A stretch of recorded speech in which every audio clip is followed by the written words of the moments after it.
ঢাকায় সিনেমার জনপ্রিয় নায়িকা নুসরাত ফারিয়া ভাটারা থানার এক হত্যা চেষ্টা মামলায় গ্রেপ্তার হওয়ার পর জামিনে মুক্তি পেয়েছেন। বিস্তারিত শাহিদ আহমদ জান্নাতীর ডেস্ক রিপোর্টে। ঢাকায় চলচ্চিত্রের জনপ্রিয় অভিনেত্রী নুসরাত ফারিয়া রাজধানীর ভাটারা থানায় দায়ের করা একটি হত্যা চেষ্টা মামলায় গ্রেফতারের পর জামিনে মুক্তি পেয়েছেন। মঙ্গলবার 20 মে বিকেল 3:30টার দিকে গাজীপুরের কাশিমপুর মহিলা কেন্দ্রীয় কারাগার থেকে তিনি মুক্তি পান। এর আগে ঢাকার চিফ মেট্রোপলিটন ম্যাজিস্ট্রেট আদালতের বিচারক মোস্তাফিজুর রহমান আসামি পক্ষের আবেদনের প্রেক্ষিতে তার জামিন মঞ্জুর করেন।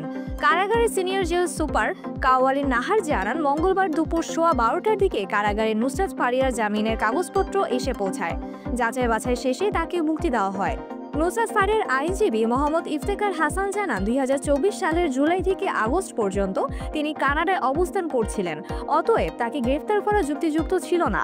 আদালত এই বিষয়ে সন্তুষ্ট হয়ে জামিন মঞ্জুর করেছেন। উল্লেখ্য, 18 মে দুপুরে থাইল্যান্ড যাওয়ার সময় ঢাকার হজরত শাহজালাল আন্তর্জাতিক বিমানবন্দরে ইমিগ্রেশন পুলিশ তাকে আটক করে। পরে ভাটারা থানায় থাকা একটি হত্যা চেষ্টা মামলায় গ্রেফতার দেখিয়ে আদালতে তোলা হয়। আদালত তাকে কারাগারে পাঠানোর আদেশ দেন। মামলাটি 2024 সালের বৈষম্য বিরোধী আন্দোলনের সময় ভাটারা এলাকায় সংঘটিত একটি ঘটনার দায়ের করা হয়। এতে সাবেক প্রধানমন্ত্রী শেখ হাসিনা, তার সরকারের বিভিন্ন এমপি মন্ত্রী, আওয়ামী লীগের নেতাকর্মী সহ 283 জন এবং আরও কয়েকশো অজ্ঞাতনামা ব্যক্তিকে আসামি করা হয়েছে। অভিযোগে বলা হয়, আন্দোলন দমনে এসব শিল্পীরা অর্থায়ন করেছেন। ফলে বাদী এনামুল হক গুলিবিদ্ধ হন।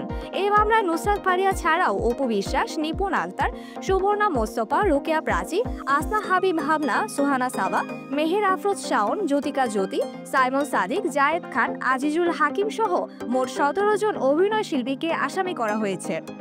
এদিকে বিশিষ্ট জনেরা এই মামলাগুলোকে উদ্দেশ্যপ্রণোদিত ও হয়রানিমূলক বলে উদ্বেগ প্রকাশ করেছেন। তারা এসব মামলার তদন্ত করে নির্দোষদের বিরুদ্ধে মামলা প্রত্যাহারের আহ্বান জানিয়েছেন।